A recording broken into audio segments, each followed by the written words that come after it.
Good morning, students. Welcome to BVN online classes. Now we'll do the question number 5. This size 3.3. Okay. Let's see the question. The measure of two adjacent angles. ये मैंने आपको introduction में बताया था adjacent angles कौन से होते हैं of a parallelogram. चलिए एक पैरालोग्राम ड्रॉ करते हैं.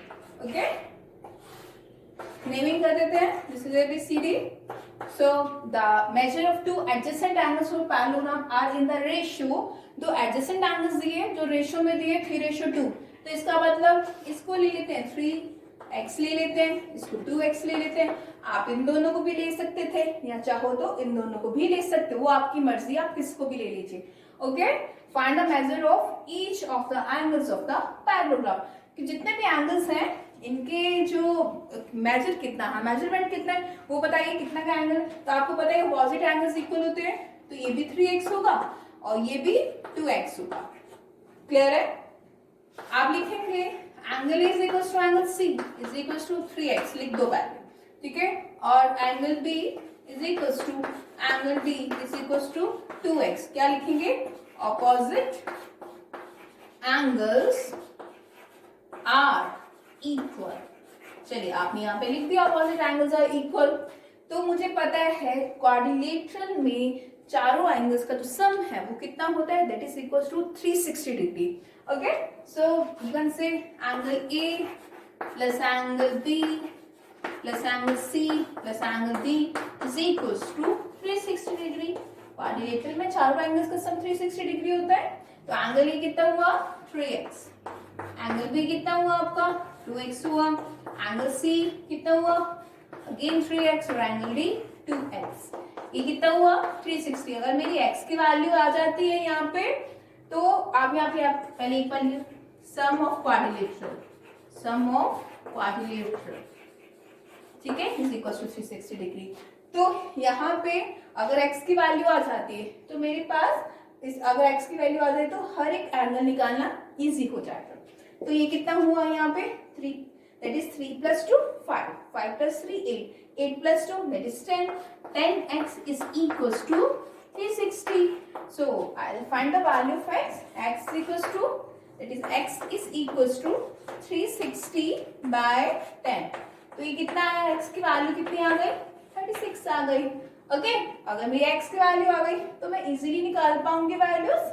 तो एंगल ए कितना था मेरे पास 3x, तो यू कैन से 3 into 36.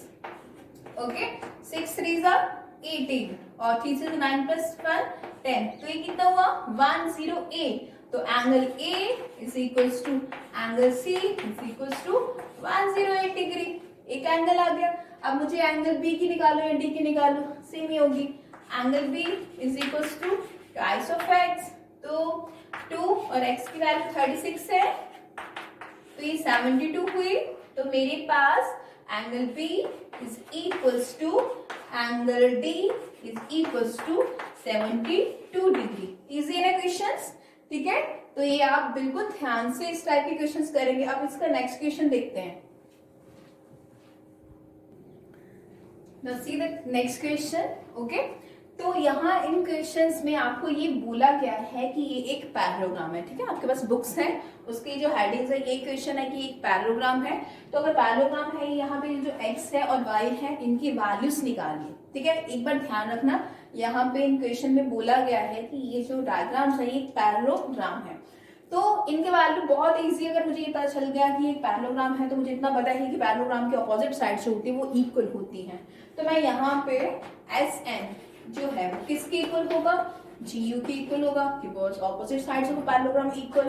तो आप लिखिए opposite sides of a parallelogram equal. Okay. So opposite sides equal है तो मैं इसका मतलब 3y माइनस 1 को इज इक्वल टू 26 कर सकती हूँ. और अगर मैंने इसको इक्वल कर दिया तो इजीली मेरे y की वैल्यू आ जाएगी. तो ये कितना हुआ 3y is equal to 26.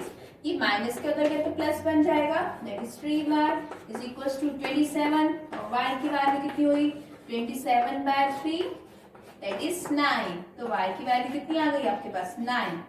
C easy था. वैसे ही ये साइड और ये साइड भी इक्वल होगी.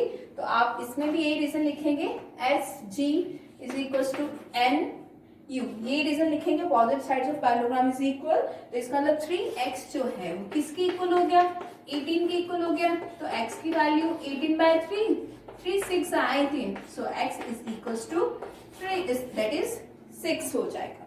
ठीक है, सो अब इस क्वेश्चन की तरफ चलते हैं। ये भी मैंने आपको बताया, हेडिंग में यही बोला गया ये एक पैरेललोग्राम है। तो पैरेललोग्राम में आपको एक चीज बोली थी मैंने, तो diagonals of parallelogram bisect each other. ठीक है, यहाँ पे अगर O है और यहाँ पे सपोज दैट ABCD है, तो OB is equal to OD and O is equal to OC। अब मुझे ये पता चल गया तो मेरा क्वेश्चन इजी है, तो यहाँ पे सेंटर पे सपोज दैट मैं O ले लेती हूँ। ओके, तो you can say that OS is equals to OU। क्या लिखोगे, diagonals of parallelogram bisect each other. ठीक है, बाइसेक्ट ईच अदर।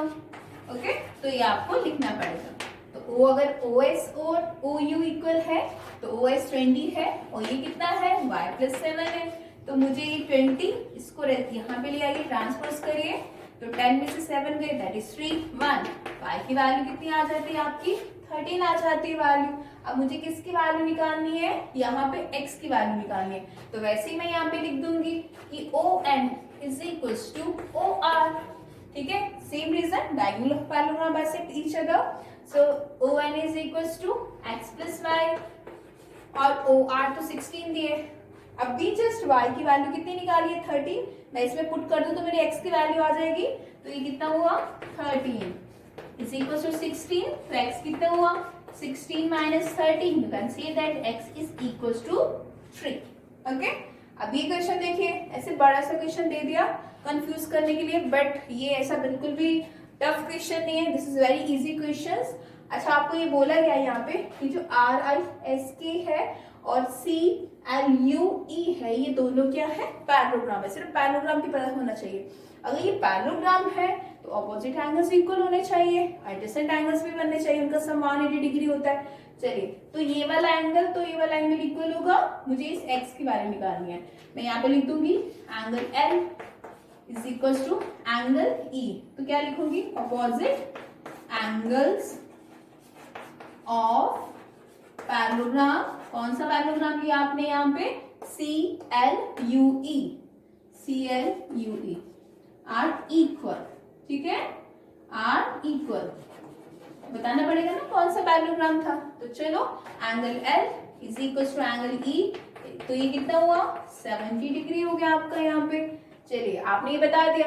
अब यहाँ पे ये जो पैरेललोग्राम है दैट इज RISK। अब RISK पैरेललोग्राम लिखती हूँ, तो ये एंगल और ये एंगल, ठीक है, ये आपका 70 आ गया, फाइंड कर लिया। इन दोनों का सम कितना होगा, that is equal to 180 degree, adjacent angles है, तो यहाँ पे क्या लिखूंगी, angle K plus angle S is equal to 180 degree, तो ये क्या लिखूंगी, एडजेसेंट एंगल्स, एडजेसेंट एंगल्स। यहाँ पे रीजंस देना जरूरी है। तो एंगल K इज 120 डिग्री और एंगल S की वैल्यू मेरे पास नहीं है, ठीक है, तो दिस इज 180 डिग्री, तो एंगल S कितना आ जाएगा मेरे पास, इज इक्वल्स टू 60 डिग्री। मेरे पास एंगल 6 ये आ गया 60 डिग्री। एक बार मैं, आप ध्यान से नोट डाउन कर लेना, मेरे पास स्पेस है तो एक बार मैं इरेज नहीं कर रही हूँ, तो यहाँ पे इसका आधा निकाल रही हूँ, ठीक है। अब इसमें, ठीक है, यहाँ पे तीनों एंगल, ये ट्राइंगल है, तीनों का सम कितना होगा, 180 डिग्री। तो यहाँ पे एक तो मेरे पास 70 है और S की वैल्यू मेरे पास 60 आई है और X की वैल्यू पास नहीं है, इनका सम कितना होगा, 180 डिग्री। तो क्या लिखेंगे, angle sum property. Okay, so ये कितना हुआ, 130 degree plus x is equal to 180 degree. तो जो x की वैल्यू है 180 minus 130 is equal to 50 degree. तो x की वैल्यू कितनी आ गई आपके पास, 50 डिग्री हो गई, ठीक है। तो जो इसके नेक्स्ट क्वेश्चंस भी हैं वो भी ऑलमोस्ट सेम है, जो शायद वो जो इसके नेक्स्ट क्वेश्चंस हैं, ठीक है। तो आप खुद करेंगे, वो भी बिल्कुल सिंपल से क्वेश्चन है, कोई भी उसमें कंफ्यूजन नहीं होनी चाहिए। बट स्टिल आपको कोई भी कंफ्यूजन होती है तो मेरे से कांटेक्ट करिए, मेरे से पूछिए, ठीक है। स्कूल टाइमिंग में तो मैं आपको एक एक चीज बताऊंगी। Thank you.